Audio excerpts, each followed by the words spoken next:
Good morning, student. Myself Manoj Chotia from Raghunath Vidyalaya. We are studying our fifth chapter, Morphology of Flowering Plant, in which we studied till now root, stem, leaves, and flower.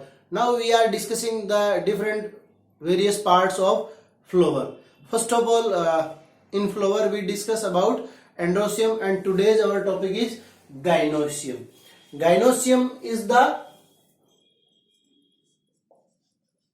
female reproductive part, or the female reproductive part of flower is called gynoecium, and each part of gynoecium is called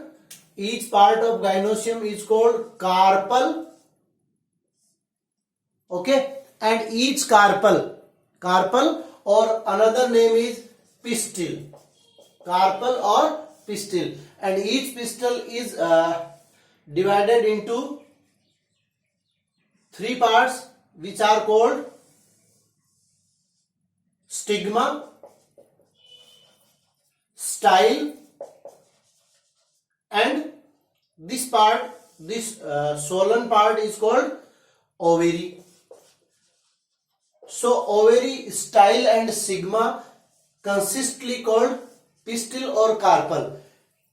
Now, whenever we study about the structure of flower or a typical flower, in that typical flower we see only a single carpel is present, but there are so many flowers are present in which more than one carpel are present. So whenever more than one carpels are present in the flower, just like this, there is three carpels. So whenever the more than one or two carpels are present in a flower, and they are not fused with each other, they are not touched with each other or not fused with each other by any of the part, means ovary, stigma, style, no any part can be touches each other, then this type of ovary or carpel is called apocarpus. And whenever they touches each other from whole part means stigma, style, ovary, और partially part means ovary touch है या stigma touch है, इस प्रकार से, और नीचे वाला पार्ट जो है वो क्या है, डिफरेंट है. ठीक है, तो अगर होल पार्ट टच हो या सम पार्ट टच हो, if the part of two carpels are attached with each other, then it is called syncarpous. Okay, whenever more than two carpels are present in a flower and they are free from each other, then it is called apocarpus. And if they are touches each other or compound carpus, they are called, or we can say the position is syncarpus. Now our next topic is placentation. What is placentation? In ovary there is a ovule present. In ovary, ovules are present, and that ovules are converted into seed after fertilization. So we can say the pre-stage of seed is called ovules, and the arrangement of ovule within the ovary, is called placentation. The arrangement of ovule within the ovary is called placentation. So there is two important question in this unit. First, estivation are the arrangement of calyx and corolla in a flower is called estivation at the time of bud, and arrangement of ovules in a ovary is called placentation. So on the basis of these ovules, placentation are of these type: marginal, axial, parietal, free central, and basal. I am making a diagram of all these types of placentation. First of all, marginal. The placenta is the structure on which ovules are arises in the ovary. Just look it. This is ovary, and from where this structure, from where the ovules are arises, that is called placenta. So in marginal, the placenta forms a ridge along the ventral surface of the ovary, and the ovules are born on these ridges from two rows, just like you can see the example P.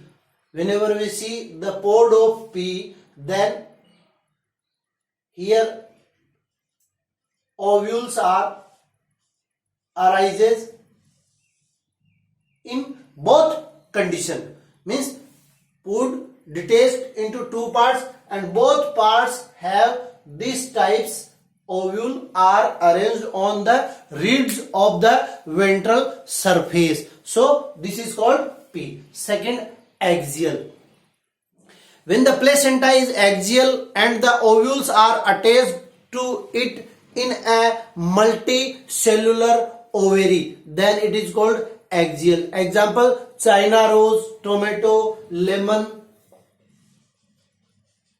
China rose, tomato, lemon. Means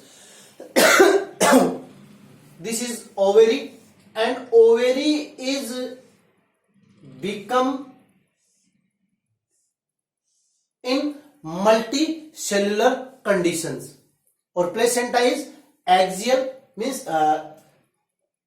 this is placenta, and these septa are make ovary multilocular, and here the ovules are arises. So this condition is called axial, means when the placenta is axial and the ovules are attached to it in a multilocular ovary. Example, China rose, tomato, lemon. Now next, parietal.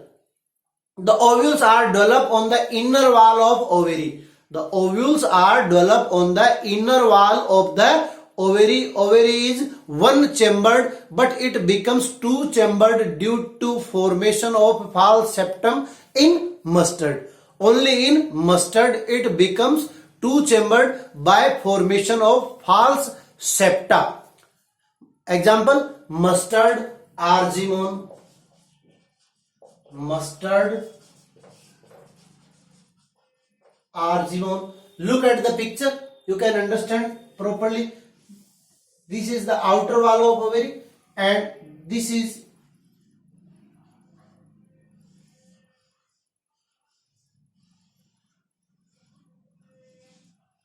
inner wall of ovary, and these are ovule. These are ovule. So the ovules develop on the inner wall of the ovary, and one chambered, ovary is one chambered, but whenever we see the structure of ovary of mustard, then this false septum is arises in mustard. So this ovary can become two chambered. Now next, free central. When the ovules are born on the central axis and septa are absent. When the ovules are born on the center axis and septa are absent, primrose is the example. Primrose. Look at the picture. What happens?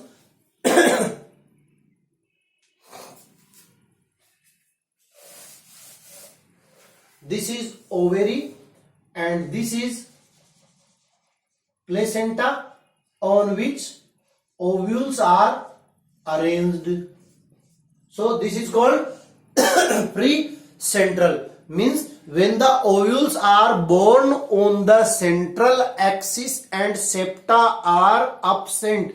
Example, primrose, dianthus is another example. Dianthus. And last type of placentation is basal. The placenta develop at the base of the ovary. The placenta develops at the base of the ovary and single ovule is attached to it. Only a single ovule, and that ovule is also found in large in size, attached to ovary. Example, sunflower, marigold. Sunflower, marigold. Look at the picture, you can understand it better.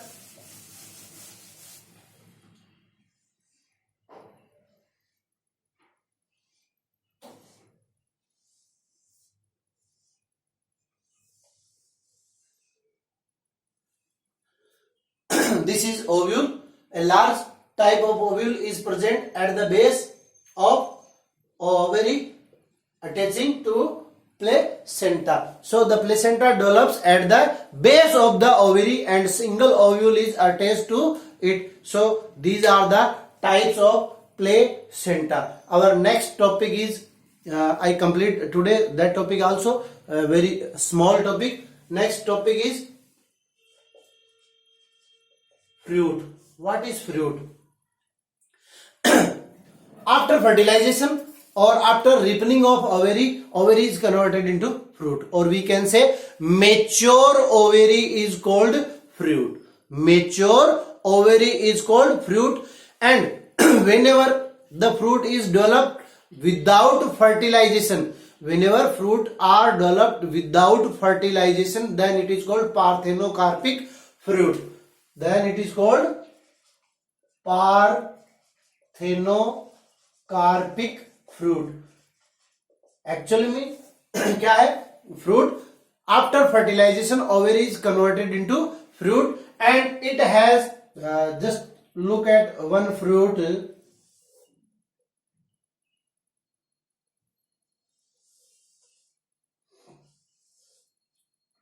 Fruit has the ovary wall is converted into mericarp, and mericarp is converted into pericarp,